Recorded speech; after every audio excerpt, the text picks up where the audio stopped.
Hey everybody, my name is Andrew Brokus. I'm a professional poker player, co-host of the Thinking Poker podcast. I write the Thinking Poker blog. I imagine a lot of people watching this will have found it as a result of one of those two things, but if you just happen to be finding this on YouTube, that's who I am.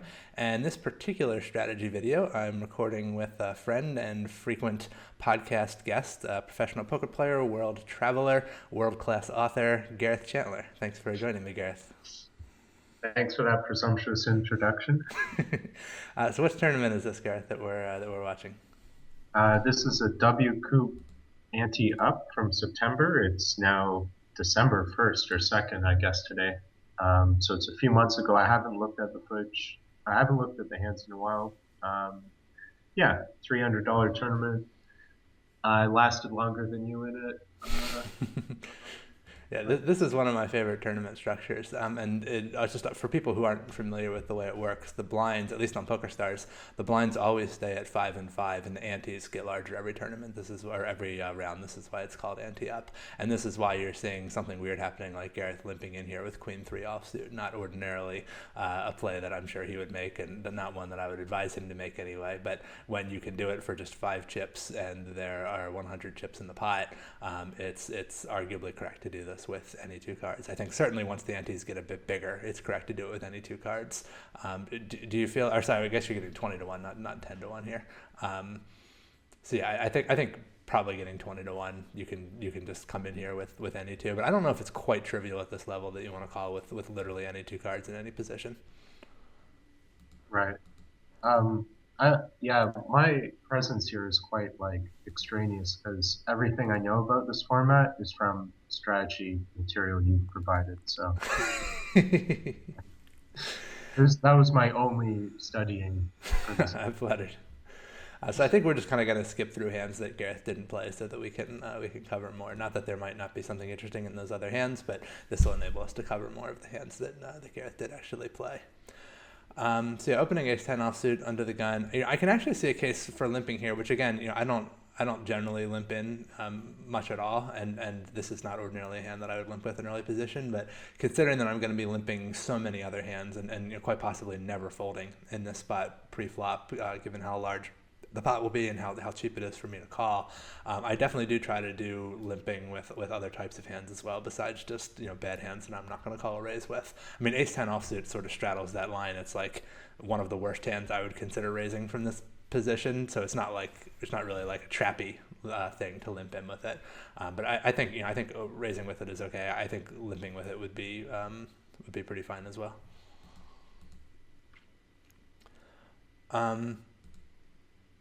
What are your thoughts on continuation betting here versus checking? Are you just giving up when you check? Yeah, I imagine this is pretty close to the bottom of my range. Like even Queen Jack has better backdoors, presumably. Mm-hmm. So I assume, yeah, this is going to be in my check fold range. And if it goes check check, things might change. But I know that in game my plan here was check fold. And this is one thing that might not be obvious to some people. Why do you want to have a check fold range here? Some people might think, well, if I raised pre-flop, especially from a strong position like under the gun, shouldn't I make a continuation bet?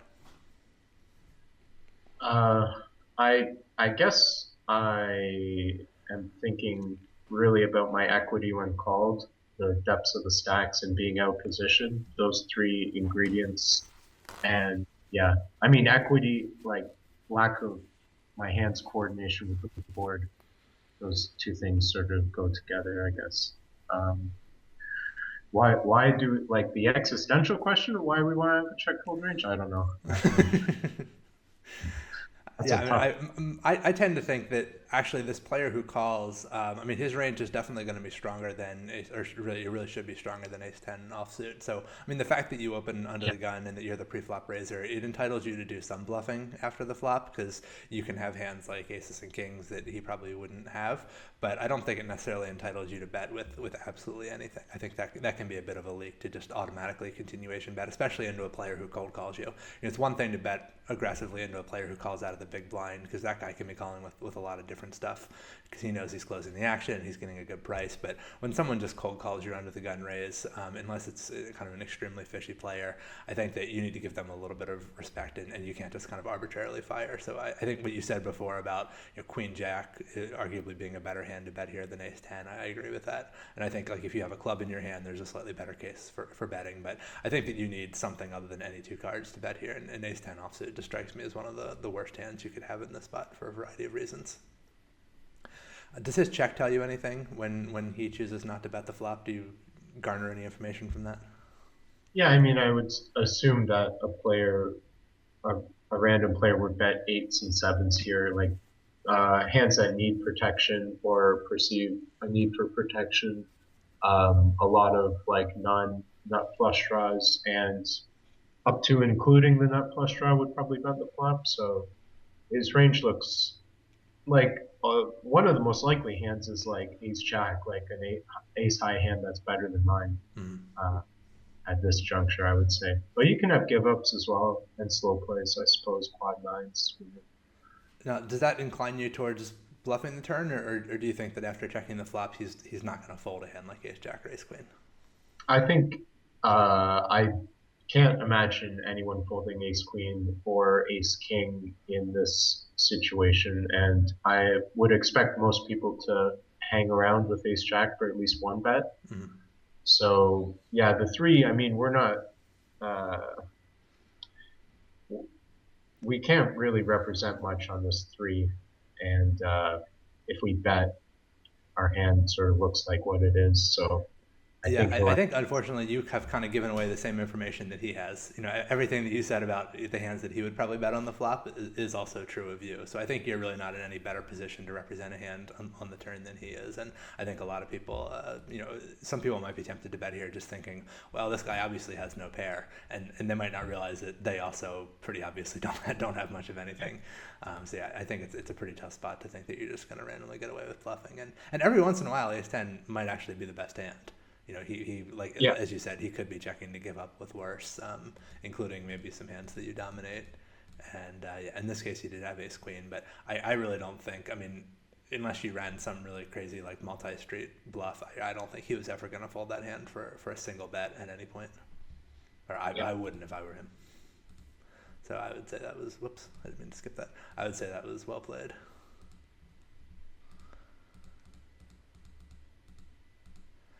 So checking pocket threes, and yeah, I think that's a pretty easy fold when he just bets out. You're so far behind a 7 or a 6, and even if he is just betting a draw, I mean, you're not really a favorite against any of his draws.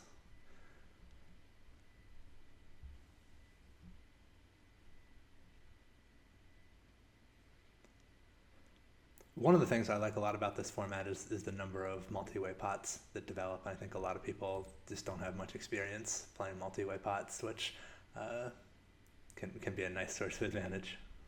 No, I know for sure there are some fun ones that you will enjoy in this somewhere in this game history. Here's one. I almost skipped right past this, thinking you were going to fold the ace three offsuit. What was the logic behind three betting? I'm a little surprised that I would three bet here, but I I guess I think yeah, Tech and Ted Stretch both have nothing. Basically, Tech presumably like would either limp or raise larger with a hand like aces. I don't think he'd make it 10 with, and in any case, we're going to find out if he does when I make it for 80. And presumably NASA likes their cutoff position. They're saying themselves a good price, 120 to win 120. So yeah, I guess I'm just like you said, it's our button. We have to. No, I don't want my fingerprints on this train wreck. I don't endorse this. I'm glad it worked for you though. Loose, yeah, it is a bit loose, isn't it?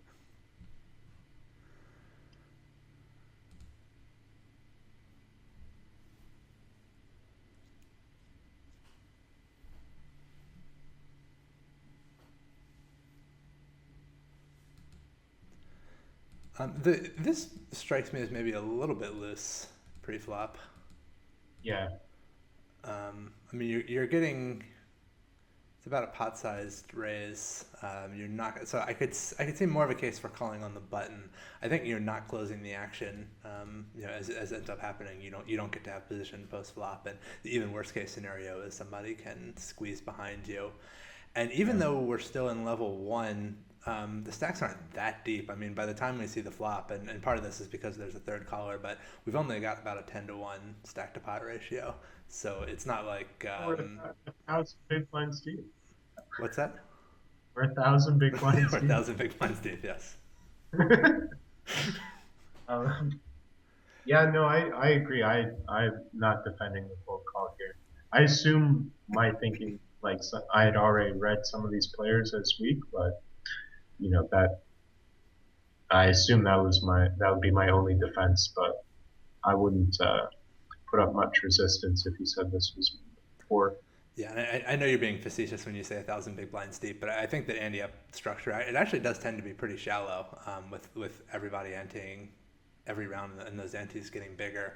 I think it's kind of deceptively deep. Like, it can feel like you have a lot of chips, but if you actually calculate your M, like the number of rounds that you can survive at the table, ante-up tournaments tend to have pretty shallow structures, even in something like the W Coop, which generally has very deep structures for its tournaments. I've found the ante-up ones are they've always felt very shallow to me. Yep. Um, and I think this is probably good to fold here. I think that a lot of people might be tempted to call, just thinking like, oh, I'm getting okay odds. But the problem is your draw is so face up, and it's not to the nuts. So like ace king could easily be out there already, or king nine, or even if you hit a nine, anybody holding a king is going to have a better hand than you do. I was thinking you had an open-ended straight draw here. Yeah, this is a trivial fold. I don't think that needs to be explained. For some reason, I was thinking it was like king queen jack, and you had a 10.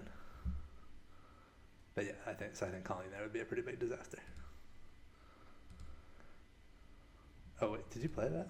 I guess you did. Yeah, I'm so accustomed to doing these reviews where I just skip past when people have bad hands, The and now 10 I 6, lost the. about the middle of that Yeah, scroll. there we go. I assume I limp, hopefully. Yeah. Okay. This is the danger month long. Yeah, and I just want to point out this thing that Giovanni is doing, I think, is terrible. To min raise here, because so like we were saying before, like limping in with any two cards is fine, and I think that's true. But I think the difference between putting in 5 and 10 chips is enormous, and the reason it's enormous is that it reopens the betting for Ted and for Gareth, and I think that both of you guys have a lot of incentive to limp big hands. I mean, because you're going to be limping any two cards, you can really conceal a hand like aces quite well by limping in with that as well. And he's doing you a huge favor without really doing anything for himself. Like, he's not making anybody's pot odds substantially worse. He's not putting a lot of money in the pot when he has strong hands. But what he is doing is reopening the betting for you. So I think for him to just raise from 5 to 10 is a lot worse than it might seem. I think it's really quite a bit worse than either limping or making a bigger raise. Well explained. I think this kind of mistake was made habitually by all kinds of people in this tournament. So. Yeah, no, you see it a lot. And I mean, that's just the great thing about this format is people have no idea what they're doing. Yeah, yeah.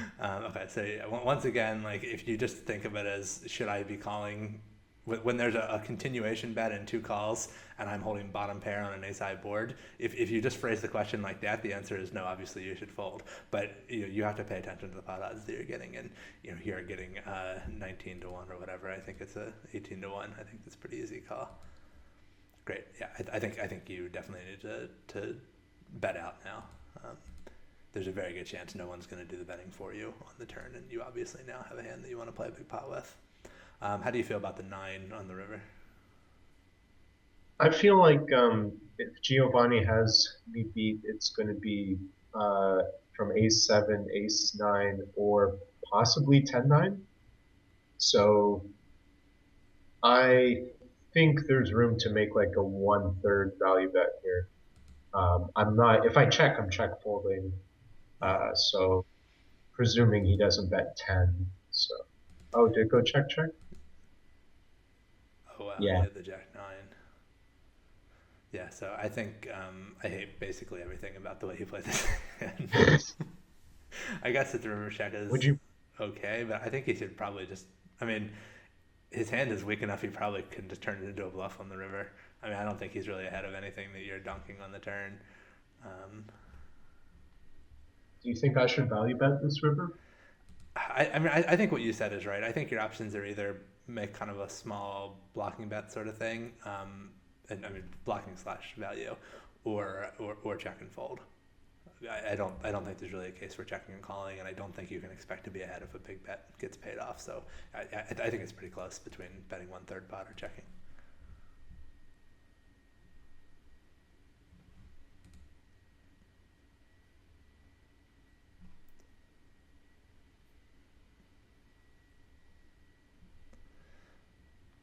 Oh, not a fan. Uh, It's okay. This is going to be learned from guys. Somehow you outlasted me in this tournament. I don't remember this. I Well, like this, but I pre-flop I can see seems this like being good for exploitive reasons. I think in general, I don't know that this is a spot where you would ideally have much of a donking range. Although I guess if you would, this is a decent hand to do it with. It's one of those like if it is good, it benefits from protection, but it also has some pretty decent bluffing opportunities. So like if you get called, like right now, it's not entirely clear that we're bluffing. I mean, we want folds, but at the same time, we could have the best hand. But I think that this is a hand that has good potential to keep bluffing. For instance, if the turn is a diamond or a 7 or an 8, you can pick up some sort of draw and keep bluffing with it and represent a pretty strong hand that way. So I don't hate it, but I think it's something that really only works for exploitive reasons. I think that in general, just like always checking in that spot on a board like this is probably good. It's not really a board that favors you as the under the gun limp cold caller of a 3-bet. yeah, that was a train wreck of a hand. I should have betted this for yeah. Ugh, I don't know what was going on there. I probably 3-bet here like a month. I was just waiting for you to call.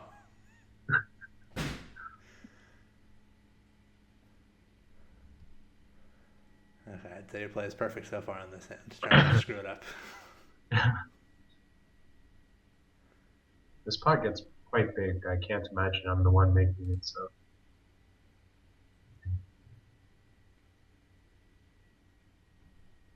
47. Yeah, no, this is one I would definitely play.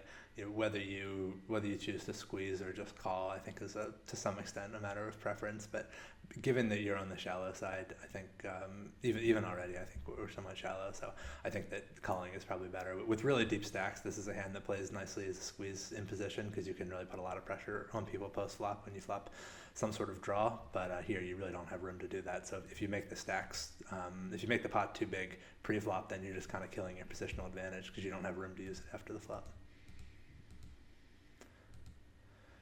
Any thought to bluffing when everybody checks to you? Well, I think at this point I'd already identified Giovanni and Tech Kid and possibly Ted Stretch as players I want to play with. And that's probably because I don't perceive them to be fold happy. So I want to check and not bluff in a 5.5. Yeah, that seems right to me. I think if you have a stronger draw, maybe even something as weak as like Jack 10, you can get away with it. But I think like your 4 is dead here. You really just have like a backdoor flush draw. Even hitting an ace might not be good for you. So yeah, I think it's not really the best hand to bluff with. So yeah, I think we're definitely not folding to this bet. I'm trying to think whether there might be a case Yeah, for raising. I mean, his bet doesn't scream strength. no. I would prefer. But is he really gonna? He's gonna like call check call probably. Yeah, maybe I've just been playing too much live poker recently, where people are a little more willing to believe that you have it. Um, I'm very I'm not. I'm tempted not. to raise here. I guess you don't really mind these guys coming along with worse draws. A little bit you do though. Like someone coming along with a 9 is pretty bad for you because it kills a 5 as an out. Yep. Or I mean, or you can just get there. So yeah, and he did fold. So he would have folded the turn.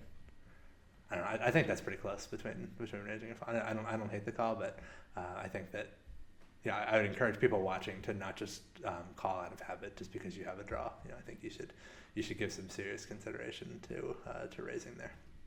No, it's actually a leak of mine not raising the turn enough in that like check around and then turn or draw spot. Mm-hmm. You previously reviewed a hand history where I made the same mistake, so I think it's a known leak. Speaking of mistakes, Yeah. yeah, I mean it's not terrible. His raise isn't really that big relative to the pot, so I mean you're getting decent odds, and I know that you mentioned he's a player that you want to get involved in pots with, but yeah, this might be pushing it a little bit. I just want to see flops, you know. Oh, jeez. I'm Whoa, pretty did I surprised to check see you that? check the turn. Yeah, I don't know what's going on. I mean yeah, you've got a little bit of a redraw, but like I think hearts are pretty bad for you on the river. Spades maybe not so much, but yeah, I think there's a pretty strong case for betting this. Yeah, I lost value clearly. Yeah, he would have paid off a turn bet for sure. I don't know. I can't defend that play.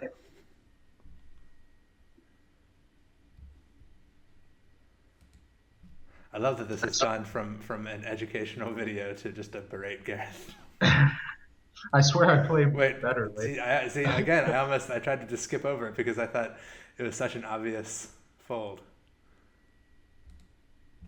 Like I mentioned off the top, I've learned everything from you in this one. Please stop saying that.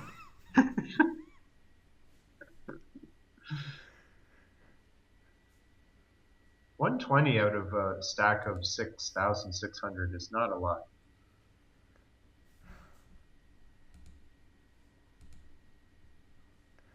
So I do actually like the float on the flop. I think once you get to this point in the hand, I think floating him is fine.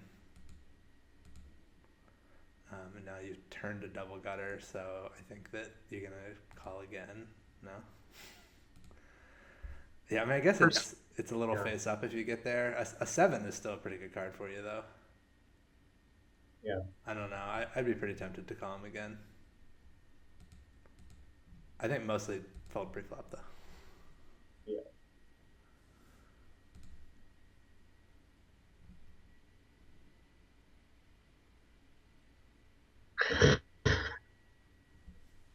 Uh,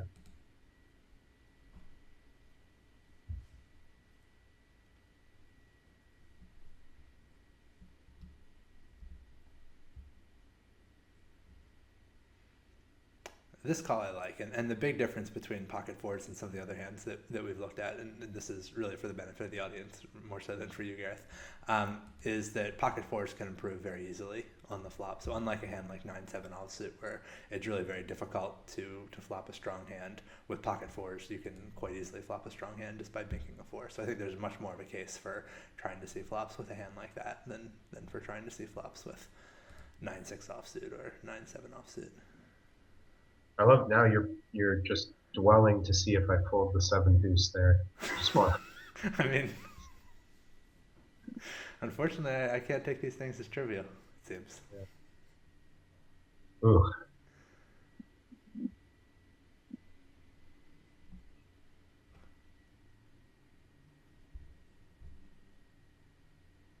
Yeah, there's some 8-way pots later, I think, that might redeem me. I don't know, though, because I thought, yeah, I obviously have misremembered this tournament.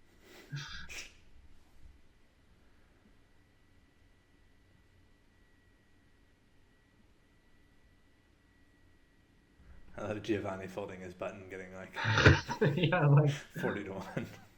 how bad? Yeah, how bad can seeing flops be when people are making large, obvious mistakes? The 5-6 suited seemed pretty bad because action was not even closed, and I cold called the 3-bet. Right. That seems pretty indefensible.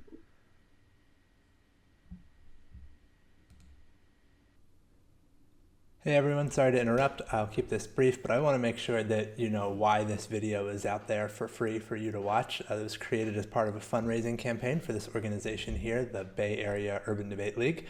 I myself was a competitive debater in high school and college, and it's something that I feel like did a lot to change my life for the better and to make me kind of a smarter, more analytical person, better, more capable of advocating for myself and the things I believe in, but also of just thinking clearly and expressing my ideas clearly. So if you find this video beneficial, or if you enjoy listening to the podcast, you like some of the videos that I've made for video training sites and that sort of thing, I really think a lot of my ability, to the extent that I have talent at doing that sort of thing, a lot of it really is owing to debate. And the Bay Area Urban Debate League is an organization that extends a lot of those same opportunities to kids in San Francisco, Oakland, some of the other public school districts in the Bay Area. Many of these students are coming from homes, low-income families, and having opportunities like these really can be life-changing opportunities for them. I've been involved with urban debate organizations in various cities and with national organizations for about 15 years, and I can vouch, personally, I'm on the board of this organization, so I can vouch that the money is going to be spent well, and I can also vouch that the programs are really high quality. And in the time that I've been involved with organizations like this one, I've seen them really change hundreds, if not thousands, of lives. So I really encourage, if you've already donated, super, thank you very much, greatly appreciate it. If you haven't already and you're enjoying this video and finding it helpful, please do contribute. You can see here at baudl.org, they've got a place where you can donate, or if you're watching this right now and it's December of 2015, you can also contribute here at the CrowdRise campaign, and I'll actually, assuming I can figure out how to do this, but I think I know how. You should be seeing a clickable link on your screen right now, and so you can just click to contribute, and you can see this is the money that various people have raised for the organization. And at the moment, thanks to your help, I am in the lead among all the staff and board members. We're only about 36 hours into a month-long campaign, but you can see the names of some recent donors scrolling up there, and I would love to add your name to the list. If you contribute at least $10, you'll also be entered in a drawing to win some pretty cool prizes, such as a free month of training at tournamentpokeredge.com. You could win a free custom video created by me. You could win a free item from nickcast.com, which could be one of our books or some of our premium podcasts. So thank you for considering it. I really encourage you, click that link, make a donation if you're enjoying this video. As little as $10 will get you entered into the contest, and for every $500 that we raise, there will be another video like this one released. Okay, back to the video. Well, pre-flop fold. I think maybe you weren't paying attention. That had to be a misclick, yeah. 100% misclick, I'm sure. So, superstar. I actually don't think that. I mean, we talked about this a little bit before, but I think that a few of those very weak hands from under the gun, folding them before you're too. I mean, I wouldn't do it at a level much later than this, but honestly, I'm not even sure that getting like 60-1 that deuce 7 offsuit under the gun is going to be a profitable call if the pot is really habitually getting raised. Here we go. Yeah, so I'm assuming your decision here has a lot to do with the fact that Techie makes a pretty weak looking bet and neither of these players choose to raise him, and so you're just thinking like everybody here is pretty well capped. Yeah, and I can have all the strongest hands except for queens, basically. Mm-hmm. Yeah, I mean, in this case, you're an unraised big blind, but you're, again, an ante up because you're limping so many of these type hands. Like, it's not implausible that you could show up with queen deuce or queen seven in any sort of unraised pot. So this is one of the nice things about multi-way pots is a lot of times people just play their hand really straightforwardly, and so when one person makes a weak looking bet and two people choose not to raise him, they're all just kind of saying, none of us have anything, and you can pick up and raise. Having the deuce in your hand here is really just a bonus. I don't even know that you necessarily have to have it, but it makes it less likely that anyone else has a set of deuces or two pair, and it gives you some outs if you do happen to get called by a queen. Yeah. So yeah, I think it helps.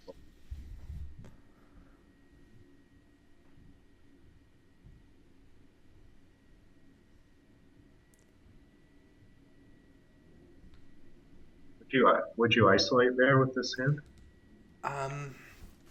Generically, no, and the major question, and the reason why you have to be cautious about doing this in anti-up tournaments is because people do have so much incentive to limp strong hands, and it happens a lot.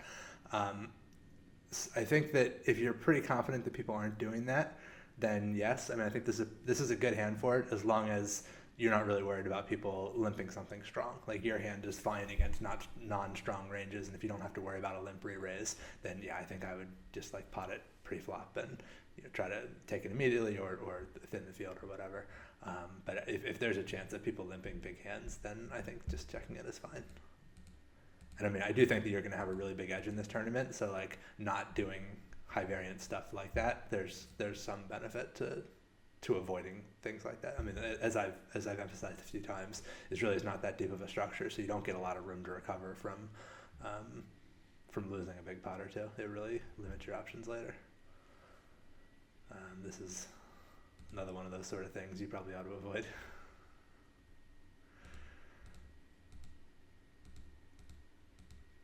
So yeah, post-flop seems pretty straightforward. Pre-flop, I can't really find a case for calling with a hand this week. Yeah. Guess that button just had me drunk on this.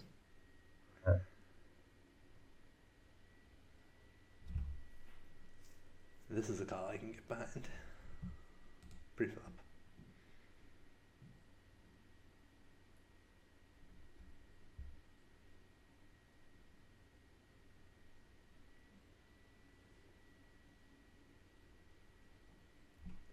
I bet you I give up here. Yeah, I think that's correct. I think with him betting into that many people, I mean, the best case scenario for you would be if he had a dominated 8, and unfortunately, with you holding king 8, you're making it less likely for him to have a dominated 8 because you're blocking it. So, even like it might seem like king 8 and pocket 9s aren't very different hands in this situation, but I think the blocker effect is actually pretty significant. And I don't even know that I would call here with like red 9s, but I would be much more inclined to call with red 9s than I would be to call with king 8, even though or even ace 8, even though there's really not much difference in terms of the hands that they're beating. He's a lot more likely to have a dominated 8 when you do not have an 8 in your hand.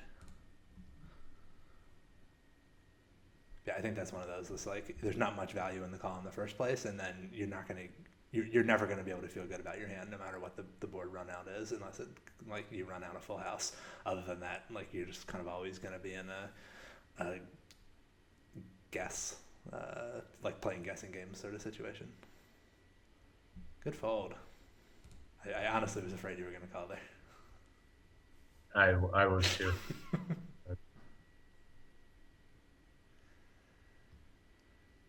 I'm going to call here, though. Yeah. Definitely. You could even make a case for re-raising. If we were deeper, I'd be more inclined to do that. But yeah, I definitely wouldn't fold. Oh, I think I remember this. This is when I start to play well. Sure. I was wondering when that was going to happen. I don't know that I would call this playing well.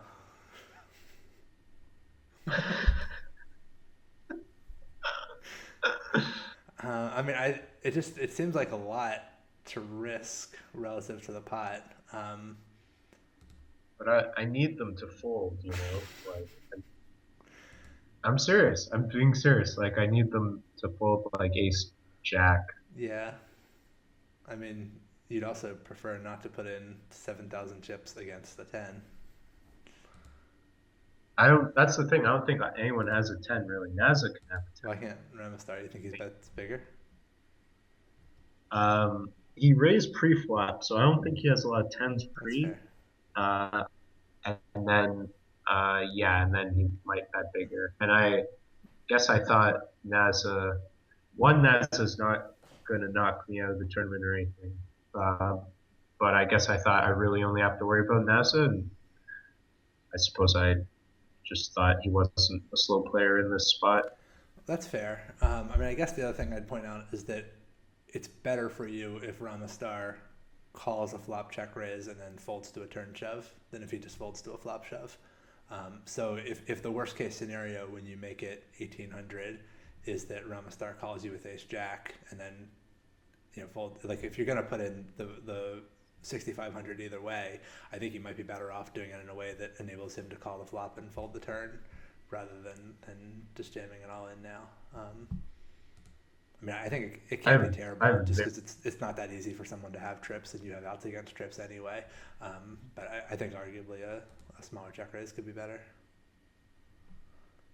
right. I have very low confidence in how to start calling flop to fold turn. I I mean, yeah, I'll prefer to use that. No, that's fair.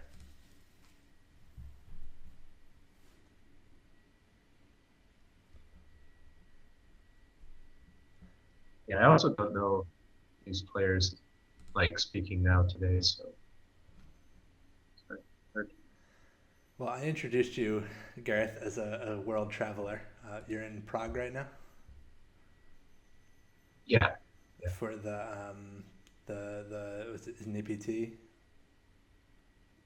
There's a WPT, then a Eureka, then an EPT, then Red Bet Grand Live, like all back to back to Yeah. back. So And how much of that are you yeah, playing? I'm not gonna. Sorry, I started to ask, are you going to play I'm like mostly the main sticking. events or? I'm not gonna play the EPT main event, and the WPT main event was today. It's a 3K, and I just decided to skip it because I've had a cold. Um, yeah, Dar's been making me run a marathon every Wednesday, so I got a cold. Um, I'm actually I can see a case for checking the flop. Um, Yeah, I can I too. tend to check these like top pair weak kicker kind of hands, especially when it's a big top pair. Like I think if this is 9-6 on a 9 high flop, there's not a lot more of a case for betting because you want to fold people off of random overcards. But you hear there's not that many overcards to a queen, and there aren't that many hands worse than a queen that are going to call a bet. So when you bet here, I think you kind of Yeah, go from like having an extremely strong hand to not being that big of a favorite against people's ranges for putting in chips. Versus if you wait until the next card comes off, the next card might be like a 10 or a 9 that'll create some kind of second best hand that people can call you with. Plus, they're going to be less likely to give you a queen, to give you credit for a queen if you don't bet the flop. And what happened? He check raised you? Yeah. Yeah, I think you'd have to fold right away. I mean, probably you're going to lose chips to whatever hand he has. So it's not, like a fear of a check raise is actually not my reason for not wanting to bet there. I just think in terms of getting paid off by second best hands, I think checking the flop yeah, creates yeah. He better probably opportunities saved for that. his chip check racing. Yeah, I mean, I think it actually worked out well for you in this case. But Yeah, yeah. No, I agree with checking back. That's a big race. That's just a limp fold, yeah. I don't mind it too much in a heads up pot when you're closing the action. Like a lot of the calls that I haven't liked have been when you were not closing the action and when your hand was not quite as coordinated as this. The one thing I still don't like is that Angelino has been pretty tight, right? Over 45 hands, we've only seen 4% pre-flop raising. So I think that your 9-7 suited might not have as much equity against his range as it would have against some people's. So Yeah, yeah, I think I probably would fold just given his stats, but I think if he had more, I don't know if this is like Tech Kid instead, I'd be fine with the call.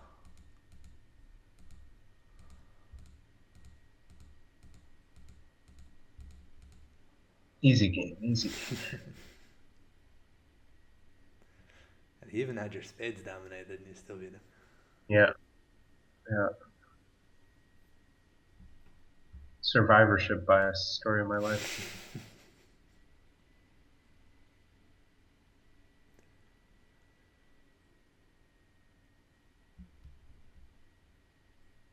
Another button fold.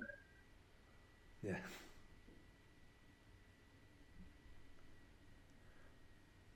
Just make sure you don't call here with a backdoor.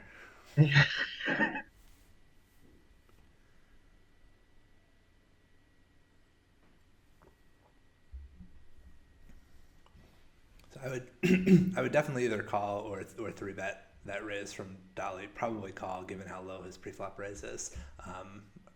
The original raise, sorry, I think once Nas at three bets, I think you have a fold, but it was just Dolly making it 85. I would certainly be playing that Jack 9 suited one way or the other.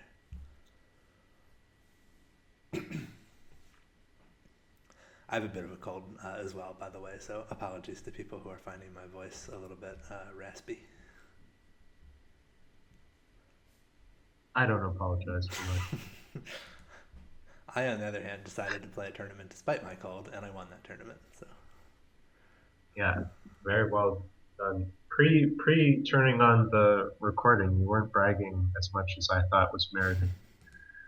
I opened the door and yeah, there's not a lot of I don't know, winning in just a. that's it, another pre-flop fold. This time you were getting 93 to 1. See, I feel like you would have called a raise with that hand, but you wouldn't limp it with it. Oh yeah, Oh wow, you must be that's multi-tabling. No way you're gonna probably fold the queen jack.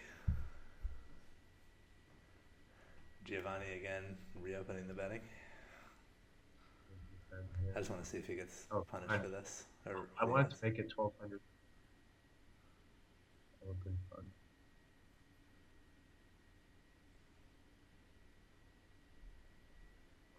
Giovanni Reyes getting it in with tens on a king high board. Well done, sir. Yeah, no, I thought there was good value in this tournament.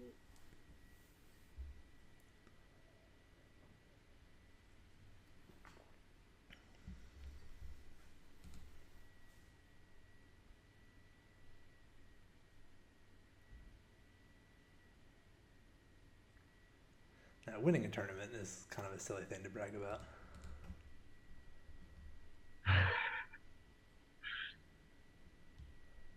I just thought you'd be a bit more. Uh, I don't know if I can picture you gushing, but you know, It's been over a week now. I was in a slightly more gushy mood earlier. Um, but yeah, it's kind of silly how people like hold that up as like the tournament that you win is mostly just the tournament that you ran well in. It's not yeah, it's kind of a absolutely. weird thing to like hold up as.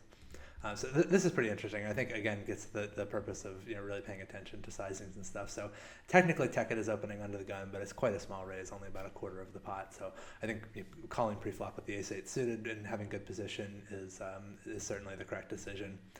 And then even on the flop, I mean, I think we have to keep in mind that he did make that small raise pre-flop and is probably going to have at least a wide, if not a weakened range that might have the very top of it sliced off. So I think that you can count on having a fair bit of equity on this flop as well. Without the backdoor club draw, I think I would fold, but I think the backdoor club draw is enough to make me like calling here against him. I do think he's going to have no pair pretty often where you can just bluff him off of a better ace high or something. So yeah, certainly want to fire the turn when you pick up a second club, and just like that, you take it down. So yeah, I think very, very well played hand there. I think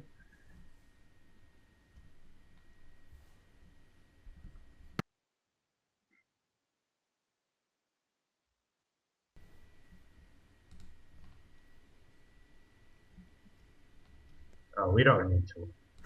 Yeah.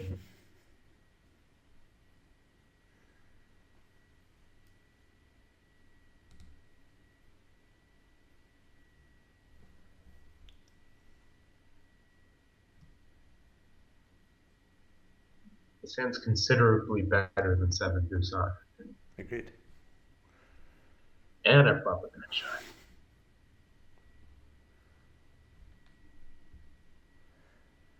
So this is very telling when no one chooses to bet the flop. There's a chance that the people in the earliest position are slow playing. I think in an 8-way pot, there's a lot of good reason why you would check your strongest hands on the flop if you're Dollyman or Brandon, but I think there's a tremendous amount of information by the time the action is back onto you. So we've now seen all these players check, and I think like in an 8-way pot, you're just not going to see people slow play big hands when they're the last one stacked on a given street. So I think like Techie, Kudos, Gratitude, they're just not going to have big hands ever. And now we've seen Brandon and Dolly check twice, where I think their first check maybe didn't tell us too much, but the fact that they've checked twice is quite significant.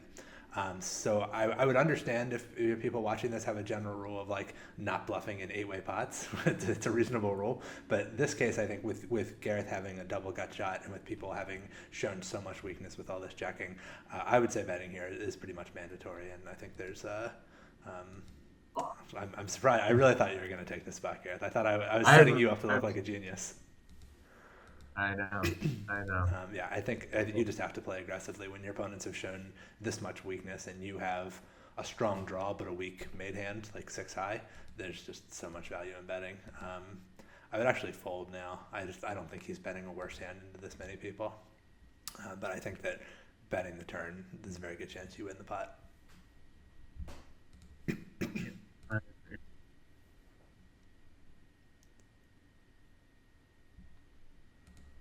I'll give you credit this time and assume you did not call a shove with queen seven offsuit. no, this is how tournament lives are made. So this is one that I would, if I were in early position, I would limp in with. I don't generally limp into the pot with aces, and I'm not broadly recommending that to people. But in this tournament where we've been doing so much limping, I think that the aces will be very well concealed if you also limp in with aces. But I think given that you're practically closing the pre-flop action, I think you really want to raise here. It seems like your opponents have been loose enough, I guess, that you decided you were going to make a larger than pot-sized raise. Yeah. I don't know. It seems like 525 will be better. Yeah, I was thinking I would go a bit smaller than that, but I don't think it's a big mistake. I mean, you definitely want to be raising somewhere in the neighborhood of the pot. Yeah. What would you have done if Brandon had folded? I'm gonna raise for value probably. That's what I'm thinking too. Again, I think like often top pair with a bad kicker is not a raising hand, but if you pay attention to the sizings involved here, I think for some combination of like value and protection, but I think there's a pretty good chance you have the best hand, and obviously there's a lot of bad turn cards for you, and worse hands that can call you a raise.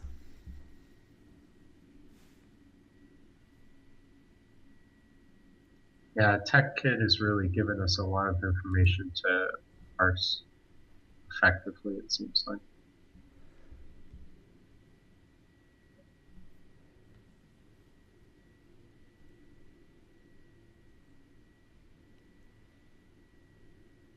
So I haven't recognized any of your opponents except at your very starting table. I saw that you had the toilet, which is Farajaka, but other than that, like other people you've actually played pots with, I haven't recognized any screen names. I'm a little surprised you didn't bet the flop here. I guess I have monsters under the bed syndrome here with 7 opponents.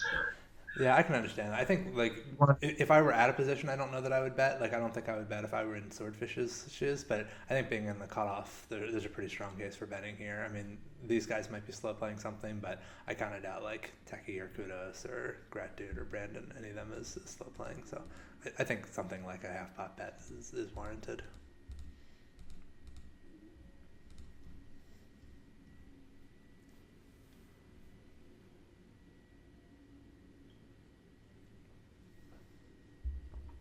Yeah. I guess I just didn't see my hand as strong enough, basically. But uh, I can't disagree with the logic you said.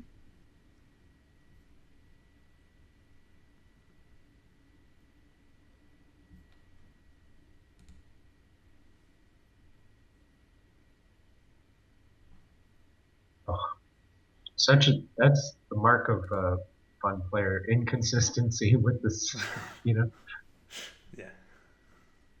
like a wild, rambling strategy.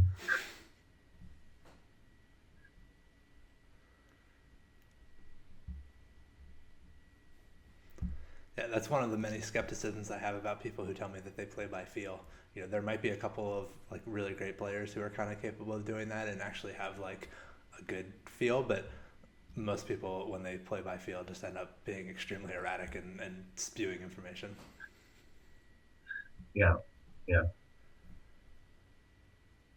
What's going on here? Yeah. So this is another like very similar to the pre-flop spots we've looked at that you have to keep your pot odds in mind. I mean, obviously Jack seven offsuit is not a good hand on 669, but getting 120 to one, I think it is call. Like there's a very good chance that any pair is going to be good for you. You have some back doors, and that's enough when you're getting 120 to one. I'm very interested to see what happens. Oh wow. Oh, swordfish min betting with the trips. and Kudos had limped in with jacks. Um, Kudos raised on the turn. Like that yeah, I was think this was a. I don't hate Swordfish's play. It's kind of interesting, and then clearly it induced Kudos to do something pretty spazzy.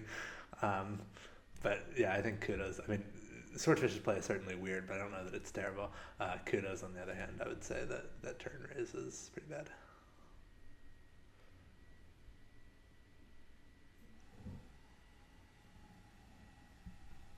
Okay, I like the size of this raise a lot more than the last one we looked at. Although I still think there's potentially room to go smaller. Like I'd rather have a wider range there and use a smaller sizing if I felt the need to be consistent with my sizing, which maybe you don't. And this is why we're coming in when we're getting huge odds, because every once in a while you just smack the flop, and if you are truly getting great odds to see the flop, then every once in a while is good enough. It's not really good enough when you're only getting something like 3 or 4 to 1 to see a flop, but when you're getting 100 to 1, it's certainly worth it.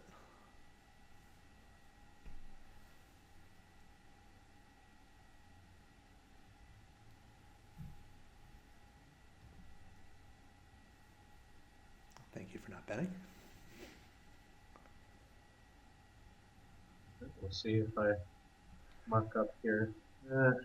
Yeah, I mean it's I think it's reasonable.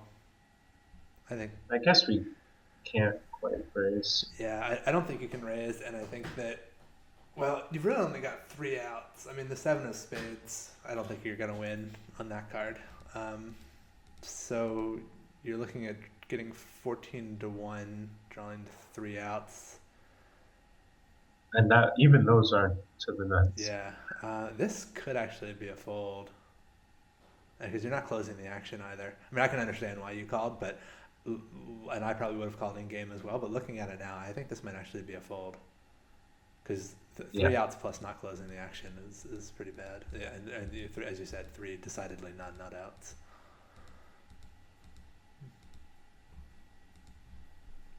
As we've seen before, Techie's bet size strongly correlated with his hand strength,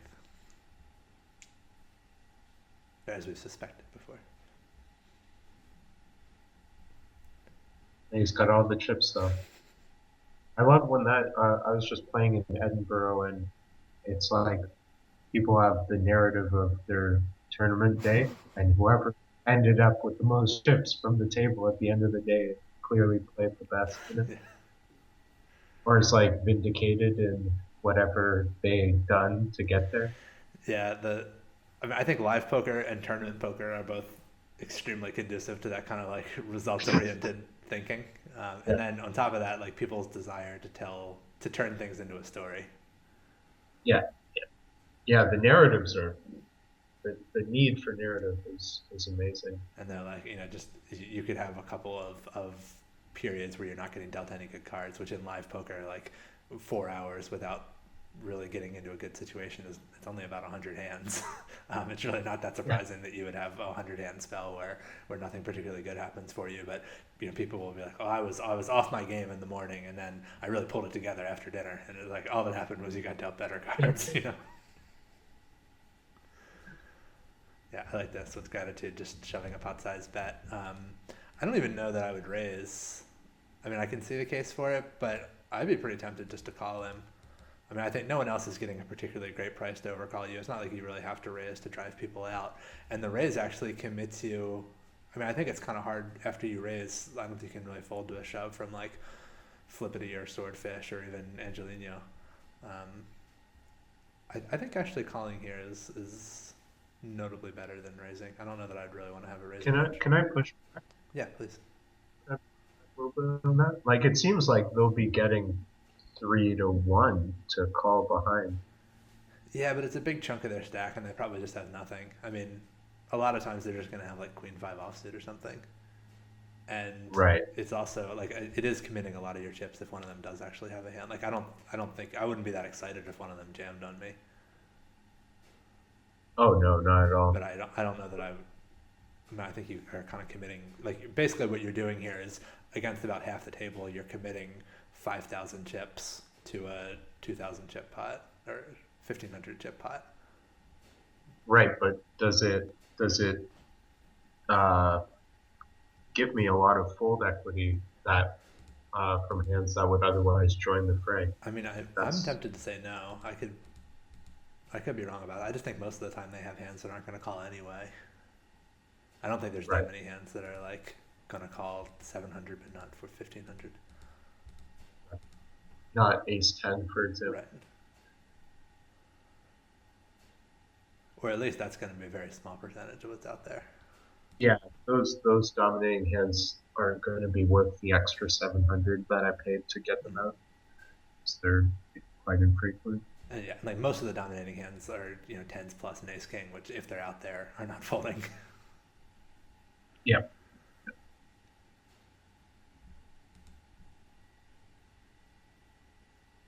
Yep, that's fair. That's fair. You're harsh but fair. I feel comfortable giving you harsh criticism because I know that you're perfectly capable of dispensing it. It's my weakness.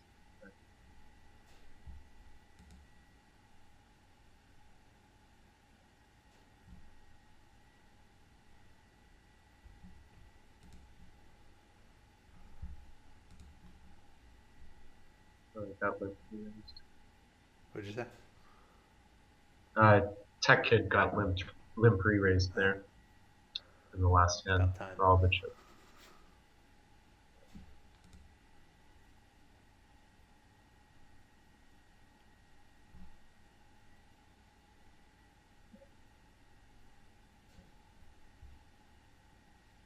Yeah, I think calling here is a good deal better than re-raising. I don't want to re-raise fold, and his stack is quite awkward. If you do re-raise to 1300 or something, you're not really leaving yourself much room to play post flop, but you'll probably cause him to fold some hands that you dominate. So I like the call here a good deal better than re-raising. I think. I would not bet the This flop when check two. You would not bet the flop I on don't check? think so. I don't see this being a hand that you're going to get three streets out of, especially with a jack being on the board. There's not a lot of second best hands, and I think it's actually pretty safe. I mean, yeah, there's Broadway out there and hearts, but I don't think he's that likely to have those hands. And I think that checking makes it a lot easier for you to get paid by second best hands on future streets. Yeah, I think that's good. This is a good player, by the way, Piper. Oh, I didn't recognize the name, but In this hand, they're playing like 20 tables. So not only are they raising out of the small blind when they could check, but they're also like playing a lot of yeah, tables. Yeah. that's a great So thing to be conscious of. And I think this is a spot. I think this is a very clear just call on the turn, and I think it's a spot that a lot of people get wrong because they look and they say, "I've got top pair and a flush draw. That's a huge hand. I should raise." And like just because you have a hand that's like pretty or has a lot of equity, even is very strong, doesn't necessarily mean that you should raise. And here, I really don't think a raise accomplishes anything. I think like if he's willing to call a raise, he's gonna have ace king or ace jack, and you're not a favorite against either of those hands. So you really want to give him room to, if he bets again on the river, you really just have a bluff catcher. You have a good bluff catcher. I mean, I'm happy to call a river bet, but I'm not excited to have him call a raise from me. And I don't even know that you can value bet the river now. Um, given the narrowness of the range yeah, I mean, if he you don't think has, he has ace 10 in his pre-flop range, and I think what you just said about how many yeah, tables he's playing makes it unlikely. Um, I don't know that he's really going to pay off. Like, I don't think he's going to call with kings on the river. It's kind of hard for you to show up with a bluff. he did bet very small on the turn, and that ultimately swayed me to making that Yeah, and river I think bet. a lot just swings on how good of a player this is. I might be overly biased by the fact that you called him a good player. Um, Well, he probably thinks I suck, right? Not really as yeah, well. I guess he So does because he paid you off with a king jack. He's even blocking hearts. Like, yeah, I mean, I can kind of understand why he played it that way, but I think a truly good hand reader could actually fold to your river bet. yeah, that's the presumably downside of playing 20 tables. Because I think like a lot of the hands that you would bluff with, you would have bet the flop. Like the fact that you chose not to bet the flop is that is kind of the argument for betting the flop. Is I think it's actually giving away a fair bit of information that you don't bet the flop. Um, I still probably wouldn't do it, but I do think it makes it harder for you to value bet the river in that spot. I wonder. I'm a little tempted to try to three bet the ace nine. He's only raising about Yeah, half the pot here. I don't think you can call with it, but it's like one of the best hands that I'm not going to call with, which kind of makes me want to three bet with it. Um, You want to make it like yeah, 1200? exactly. And so you're only risking about the size of the pot, maybe even 11-11, and then you're risking just about the pot. So you only need it to work about half the time.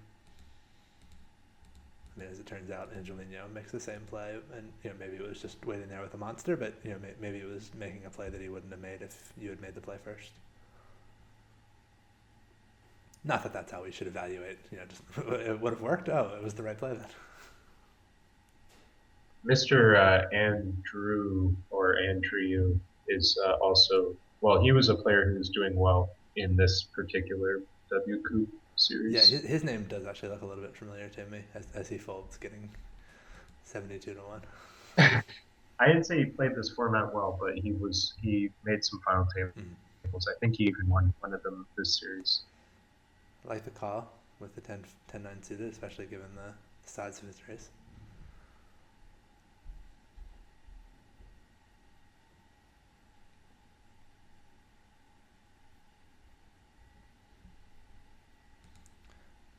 Okay, this is against Techie. I was about to say, I think in general, like the small blind cold call tends to be sort of strong, and I don't love to see bet boards of this texture, but I think Techie seems like a weak enough player that you should do it. What do you think about barreling the turn? You picked up a I gut think shot. there's no turning back, no turning back now when we get this card. Yeah, and I think like because he is a weak player, like yeah, he could have a six, but I think he's just peeling with a lot of like pocket pairs, maybe even some draws where he's going to have trouble calling three streets, and he's not that likely to raise the turn. Nor, I mean, we also don't lose that much when we bet fold the turn. I think against his raising range, we don't really have that much equity anyway, so I think that's Yeah, a pretty clear turn barrel. The flop bet I think is not an obvious bet. I think against Taki it's a good bet. Like, I wouldn't bet against a lot of people, but I think the turn barrel is pretty clear. yeah. I mean, we have the best hand a lot when he folds, but I still think it's our best route. Because he may well bluff the river if you Yeah, don't bet the turn, and you can't really call a river bet. So yeah, I think you need to turn your hand into a bluff, and he will fold better as well to a turn bet. I think. yeah, yeah. He'll fold ace 10, presumably.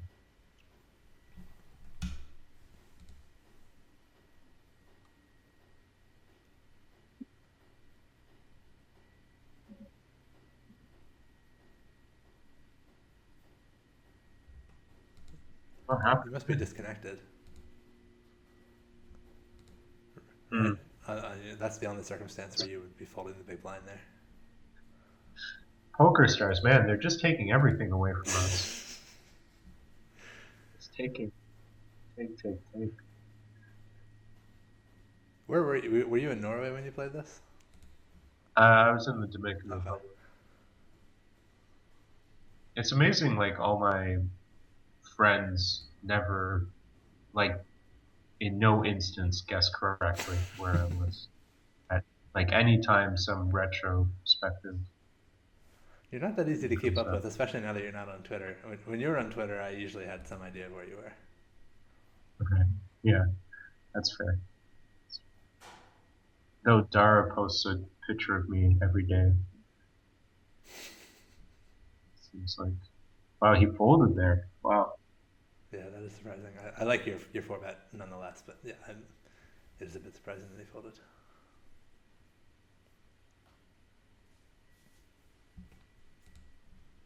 Yeah, Piper, pocket fours. Good enough for the limp shot. I mean, that's one of the many nice things about limping is that, I mean, there are some hands that I limp knowing that I'm not going to raise, and some hands I limp knowing that I am going to raise, but there's lots of hands in the middle, like when you limp with those pocket fours there, where how you're going to respond to a raise depends a lot on who makes the raise and from what position and how much they have behind and how big the raise is, Right. all those sorts of factors. And so what you get to do is you get to commit just 5 chips and then get a bunch of information from your opponents about what they want to do, and then you can make a new decision. At least if they reopen the betting, you can make a new decision about whether and how you want to play your hand. There's really Yeah, just it's like kind of like this format is just like built for people to give away yeah. information. Mr. Andrew, playing too many tables. So this flop check I like a lot. I think this is one of those cases where you probably have the best hand, and unlike the previous instance, the hand is strong enough, I think, to call a bet. So we don't need to turn this into a bluff, and I don't think he's really folding better. So I think very good flop check, and I still don't really see any reason to bet the turn. Um, I don't think he's folding a hand better than Ace King, and I think you probably have the best hand to the point where I'd feel comfortable calling a turn or river bet. Perfect. Do you think we should value bet the river? Um, I have, especially in tournaments, I have been trying to shy away from really thin value bets. For one thing, people tend to surprise me with like the I think if anything, he's probably going to overfold the river, and B, I think sometimes people are like they surprise me with how passive they are with certain types of hands, and in a tournament, just like doing like even if you make your bet like 900 or 800, that's still actually a pretty decent chunk of your stack to be investing in a somewhat high variance spot. Um, so yeah, I try to stay away from stuff like that in tournaments, but I can certainly understand your reasoning for it, and I don't think it would be terrible.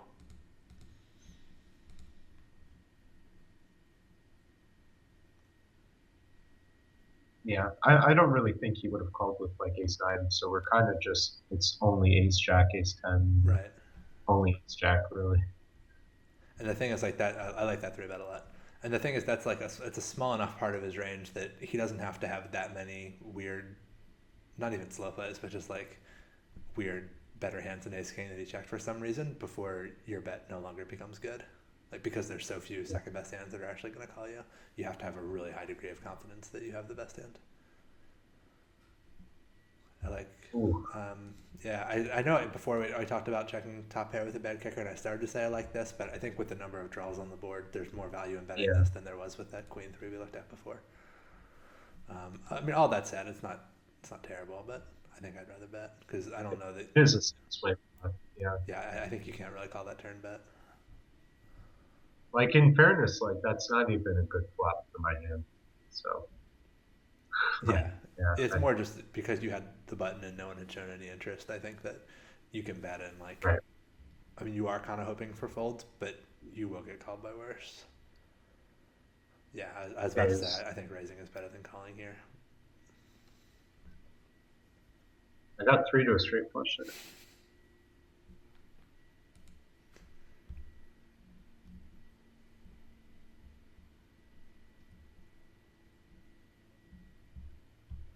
Yeah, this format is just too fun. Like even if you're not good at poker, like me, you just get to call 10-5. Pretty like how much fun is that? And you get all these, yeah, I mean, you get all these situations that are just from outer space, basically. Plattsburgh is somebody I recognize.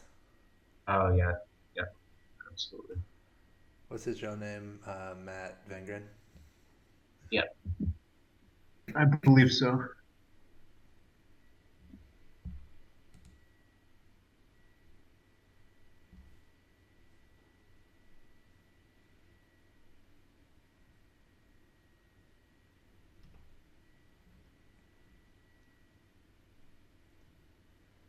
I'm guessing Plattsburgh is a late register just because he has just about 5,000 chips. Yeah, that makes sense to me.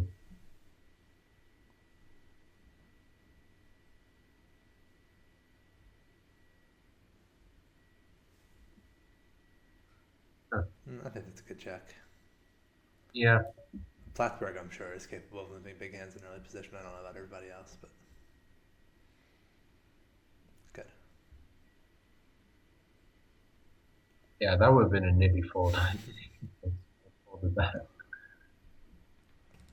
It's interesting. Um, this strikes me as a pretty strong hand to turn into a bluff, combined with the fact that I think there's a decent chance somebody out there has a 10. I mean, are you trying to bluff him off of a 10? Or just like an overpair?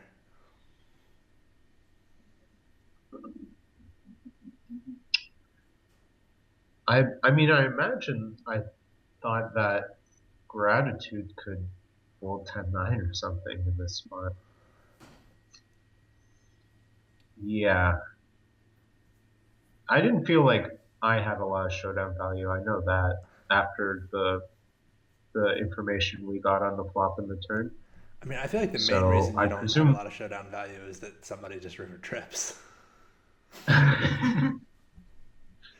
But I have a blue card as well, so Yeah, I mean, I don't know I, that you can get like if I thought it were plausible for somebody to fold trips, I'd be fine with this. It just seems like they're both. I mean, Gratitude's getting almost 2 to 1. Techie's getting, or sorry, Gratitude's getting almost 3 to 1. Techie's getting almost 2 to 1. Um, I just, let me ask you, what's the best hand to bluff with in this spot? I mean, I guess 9x with a diamond would be ideal, but I'd be okay with turning an 8 into a bluff. I just think a jack is it's a little far up in your range, combined with the fact that I don't think it's that great of a spot to begin with. I mean, I don't think this is the bottom of your range by any means. I don't see why you can't have like 8-7 or queen 8 or a random 9. I mean, you're getting pretty good odds on the flop end turn to call bets. Ace Jack has to fold. Yeah, yeah. I mean, I'm not saying they'll never fold better. I just think you're blocking the hands you're trying to get them to fold, like King Jack and Ace Jack, which is part of the reason why it's Yeah, not a good shove. And yeah, that is a very strong point, isn't it? Yeah. That worked though, so it must have been. brilliant. Yeah, I don't know. I don't know. I can't really think of what I would have been thinking if, if that makes sense to the audience at all. It's probably something like derp derp derp derp. It's like I'm gonna try and win this spot. That's basically what I was thinking.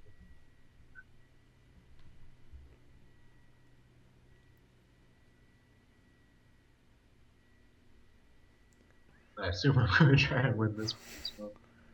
I certainly wouldn't fold. I mean, I wouldn't fold to the original flop bet. I think folding to Angelina's raise is fine. It's another perfectly played hand. Too bad there's no bad beat jackpot on Poker Stars. Then you'd have to chase. And this is so ridiculous. I was playing at a live poker venue last night, not Lucky Chances, where you and I went the one time. But this place, they take no pre-flop rake, so if the pot doesn't go to the flop, they don't take anything out. But if it does go to the flop, they immediately take $7 out, no matter how big the pot Oh, is. So they take oh. $6 rake plus a $1 bad beat jackpot drop. It's a public game. Yeah, well, semi-public, but it's at a public casino anyway. You have to call ahead to get on a list, but um, and people were you played enough live poker to be familiar with like chopping the blinds and not wanting to chop the Yeah, blinds when you have a jackpot hand. So like yeah. playing it out because you have a jackpot hand is ridiculous in this case, where because people were just like, oh, we both have pocket pairs, we should call and check it down. It's like they're going to take $7 from the pot as soon as you do that. That's a disaster for you to like. You're basically buying like a $7 lottery ticket. Yeah.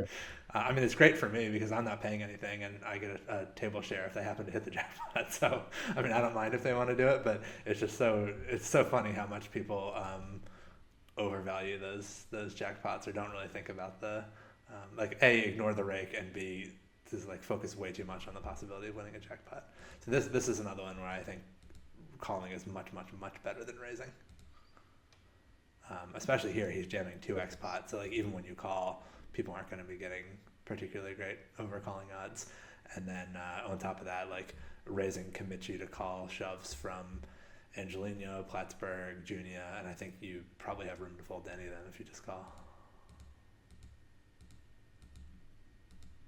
Yeah. Yeah. Maybe I thought I wouldn't be able to fold to Angelino or Plattsburgh. I don't know. That seems like a leak, yeah? I think so. I think it's one of those things that doesn't always feel like a leak because it doesn't end up becoming relevant that often. It's just like it's kind of a reverse free roll. Like you're leaving a bunch of chips hanging out there that accomplish very little, and every once in a while, like cause you to lose a bigger pot than you would have otherwise lost. But like most of the time, it makes no I, difference, and you don't even realize it was a mistake. I don't do a lot of that in, I was going to say real tournaments. I don't do that thing a lot. I don't know. I'm not wild about this. I wouldn't mind it if you were closing the action, but with 5 people to act behind you, this seems pretty weak to peel. Yeah, I agree. Because like as soon as someone else calls behind you, your chances of winning the pot unimproved go out the window, and then you're just chasing a gut shot. Fish with a dream.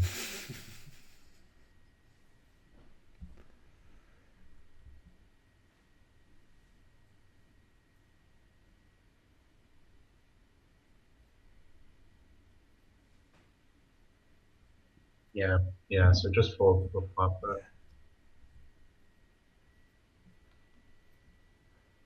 I mean, that's the great thing about this format, though, is so many people just don't know how to play multi-way pots.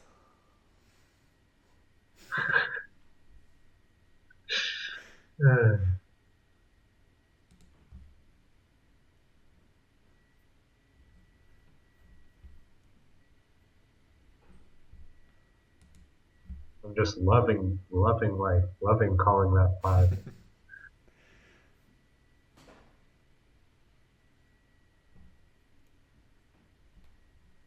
It's worth noting, like now there's like 1385 in the pot pre now. This is like there were 90 when we started, so this is just like a completely different tournament now. Yeah, Uh, and your M is barely 10. yeah, yeah. So like when we saw gratitude was it get in with queen 10 Mm-hmm. off, like it's not crazy. Yeah, that's if you remember, I said a little while ago about people really not appreciating how shallow this the structure is because it feels like you have a lot of chips, but then you're like, oh no, Yeah, I actually only have yeah, like 11 times the pot. Um, this is probably good as long as Andrew's been attacking pretty aggressively here. He's giving himself a great price to try to steal, and you're giving yourself quite a good price actually to re-steal it. Um, so it's yeah, you're risking like less than the pot to do this. You've got an ace blocker. You've got room to fold to a shove from him.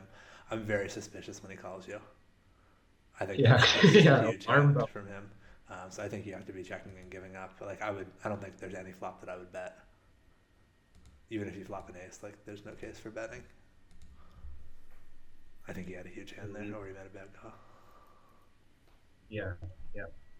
We had, thankfully had no decision, but I agree with you there. Alarm bells for sure.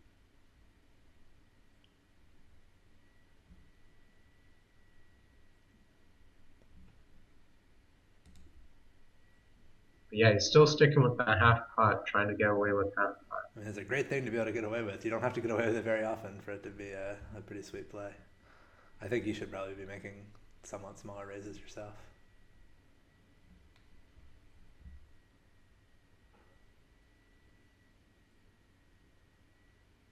Yeah, I mean, if it's working like that, there's really no Yeah. argument, is I mean, there? if it works a third of the time, you're printing money. Or slightly more than a third, but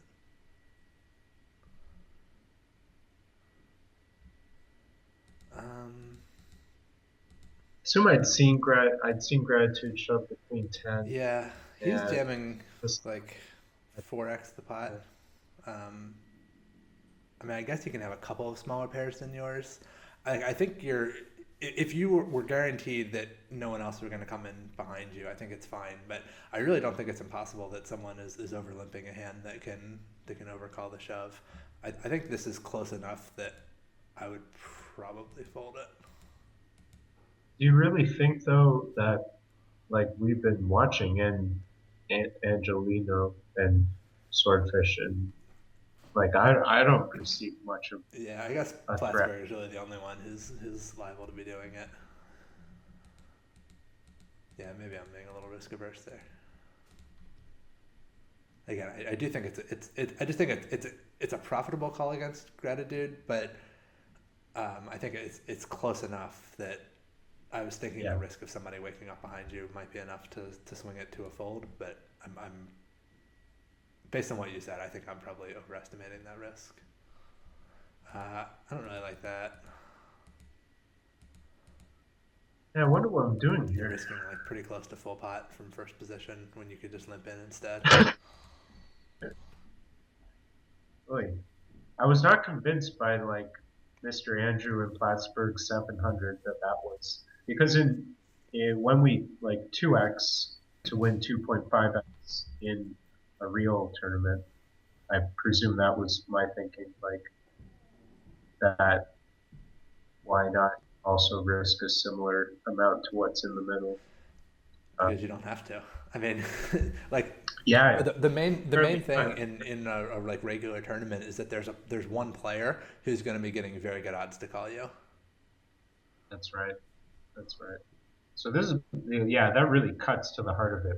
We number one, we don't have to, and two, like no one individual is incentivized to realize equity at like 4 to 1. Right? Yeah. There's not a player with a big blind already sitting out there who gets to call you with a lot of weak hands. Um, this is okay. I think with the bet sizes are small enough that like hitting a 9 or 7 can still be good for you, and you do have a backdoor to the 5.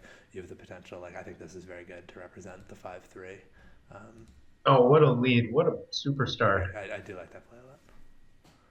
Yeah, no, I think in that spot the deuce is like, well, yeah, it's not that swordfish can't have it, can't have the nuts rather, He's just but not going to have it often enough to make that unprofitable. yeah, it seems like people need a really strong hand to continue. When I lead out there on the deuce. So in defense of my pre-flop race sizing, I did learn everything about this format from you. So I guarantee you don't see me using that sizing in any of my. I do have some anti-up videos on Tournament Poker Edge. I guarantee you do not see me using raises of those sizes. the entirety of my study material was probably like 2 or 3 blog posts of yours.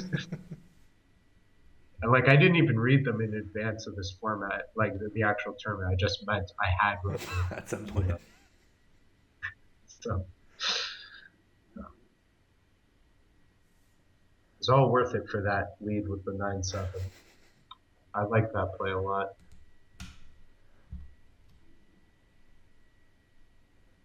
I really appreciate your willingness to expose the corrupted underbelly of your play to, Yeah, no, I to don't public show criticism. too well in this. Yeah, I don't show too well in this for sure. But in fairness, you're already eliminated from this tournament at this point. Probably because some donkey limp called 9-6 offsuit and got there. Man, what? How did I not bet that turn I don't though? know what happened. I There, didn't. it was 8-6. Yeah, It seemed like that. I didn't hit anything, but somehow it just like skipped to the next hand. seems like I'm really Are you afraid of. disconnected here or something? Mm, Yeah, I mean, I think it's a pretty clear turn bet for you. yeah, seems like. I can. And now I can't bet. I don't know. Yeah, I, I I still remember think you this. can bet like a third pot or something. Really, I mean, I can understand not betting, I was but I can see a case for throwing out some small bet. I actually win this. Wow, get reward for my I mean, bad these are the play. kind of hands people are going to have in anti-up tournaments. The turn has to be. The turn's so super Yeah, the clear. turn's It's very really. clear. River is close. Turn is very clear.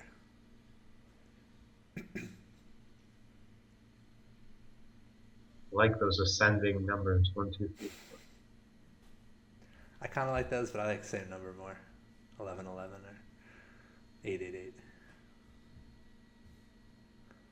Yeah, I think Mr. Andrew makes a donation.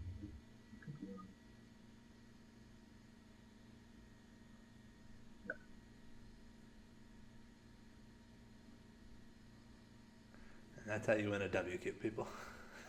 That's what we. I mean, I'm thrilled. Yeah, yeah. Not, you know, rather have ace queen when he has queen 10, but presumably not doing so bad in the range war.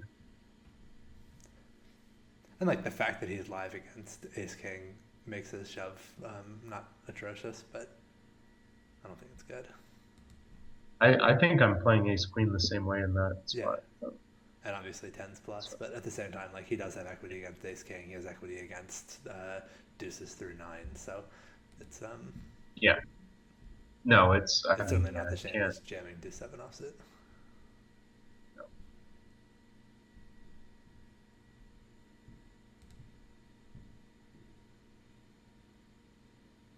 See, this is a spot where I would limp.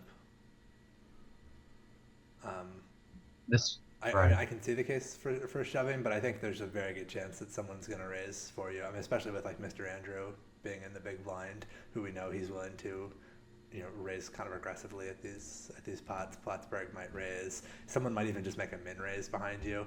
Um, I don't think a lot of things can go wrong if you limp in. I mean, this hand is going to end up going down the same way, but I think I don't really remember any instances of you limping very strong hands. There might have been one or two, but for as many weak hands as you're No. limping, I think there's room for you to get away with limping some more strong hands when you're in early position.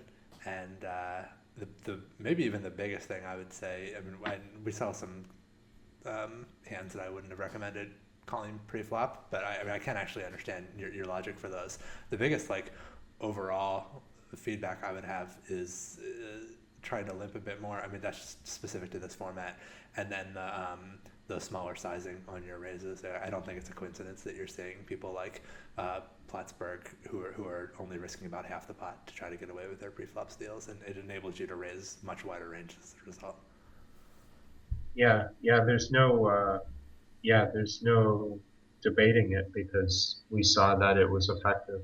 In this particular hand, we had seen Piper fold for five like very often, and then they limped in. So uh, I thought that meant that they were more likely to have a hand that I wanted to get all the chips in That's fair. pre-flop. That's a good thing to pay attention to.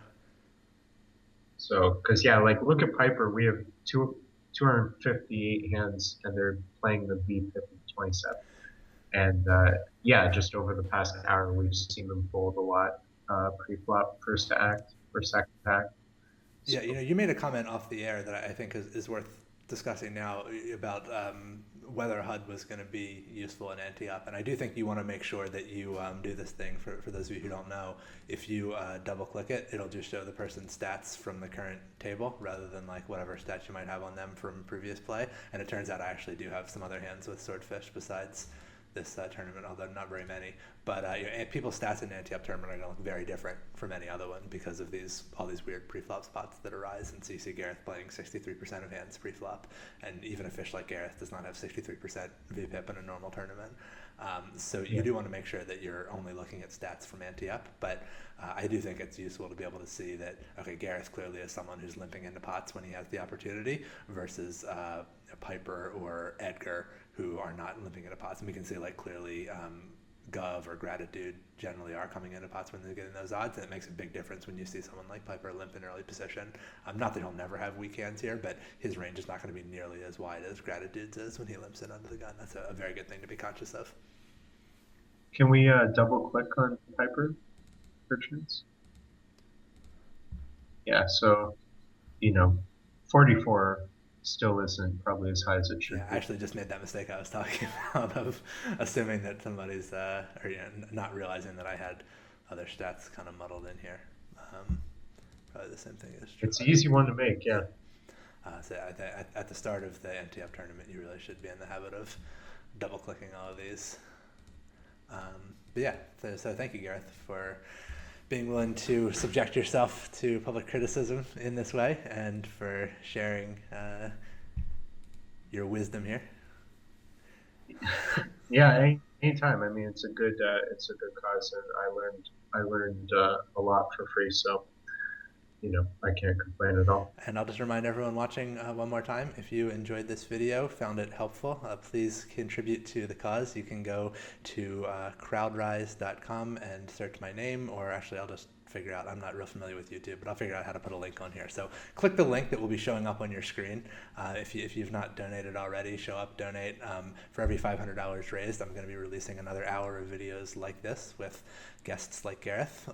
And you're also going to be entered, if you contribute at least $10, you'll be entered into a drawing that'll enable you to win either a hand history review or maybe a free month at Tournament Poker Edge or a couple other prizes I'm going to look into getting donated. But there'll essentially be door prizes for random drawings for people who donate more than $10. So if you enjoyed this video, found it helpful, please help out. And that contest, by the way, is running during the month of 2015, December 2015. you're welcome to make a donation any time of year, but in terms of being entered in the contest, that's the period during which that will run. Thanks everybody for watching. Thank you, Gareth, for your help, and hopefully I'll be talking to you in more of these videos in the future. Cheers. My pleasure.